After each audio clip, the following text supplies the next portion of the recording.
MES College Kochi, Mundamberi, near Thoppumadi, Kochi. Contact 0484 298067 7902980067. Aroor ക്ഷേത്രം കവലയിൽ trailer സ്കൂട്ടറിൽ ഇടിച്ച് യുവതി മരിച്ചു.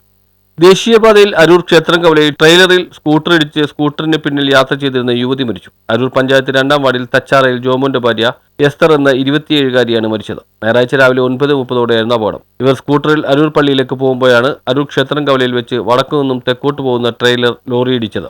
റോഡിൽ തെറിച്ചു വീണ എസ്തറിന്റെ തലയിലൂടെ ലോറി കയറിയിറങ്ങിയായിരുന്നെന്ന് ദൃക്സാക്ഷികൾ പറഞ്ഞു. ഇവരുടെ ഭർത്താവ് ജോമോൻ അത്ഭുതകരമായി രക്ഷപ്പെട്ടു. അരൂർ പോലീസും ഫയർഫോഴ്സും സ്ഥലത്തെത്തി. അല്പനേരം ഉയരപാതയിൽ ഗതാഗത തടസ്സവുമുണ്ടായി. ഇവരുടെ വിവാഹം കഴിഞ്ഞിട്ട് 6 മാസമേ ആയിട്ടുള്ളൂ. ഭർത്താവിന്റെ കൺമുന്നിലാണ് ഭാര്യയുടെ ജീവൻ പൊലിഞ്ഞത്. ഒരു ഹസ്ബൻഡ് ആൻഡ് വൈഫ് ഒന്നിച്ചു വന്നായിരുന്നു. അത് ഒരു ട്രെയിലർ തട്ടിയതാണെന്നാണ് പറഞ്ഞത്. ഞാൻ വരുമ്പോഴത്തേക്കും ട്രെയിലർ തട്ടി അവർ വീണ് കിടക്കുകയാണ്. അവരുടെ തലയിൽ കൂടെ കയറി ഇറങ്ങിയിട്ടുണ്ടായിരുന്നു. അവർ സ്പോട്ടിൽ വെച്ച് തന്നെ മരിച്ചു. ശരിക്കും പറഞ്ഞാൽ സഹിക്കാൻ പറ്റില്ലായിരുന്നു ആ പയ്യൻ്റെ ഇവിടെ ഉള്ള ഒരു സങ്കടകരമായ ഒരു അവസ്ഥയായിരുന്നു. അപ്പോൾ അത് കഴിഞ്ഞപ്പോഴത്തേക്കും ഫയർഫോഴ്സ് വന്നു, അല്ലെങ്കിൽ ആംബുലൻസ് വന്നു, ഡെഡ് ബോഡി എടുത്തിട്ട് പോയി. പക്ഷേ അവിടെ കംപ്ലീറ്റ് ബ്ലഡ് ആയിരുന്നു. News bureau, Aroor.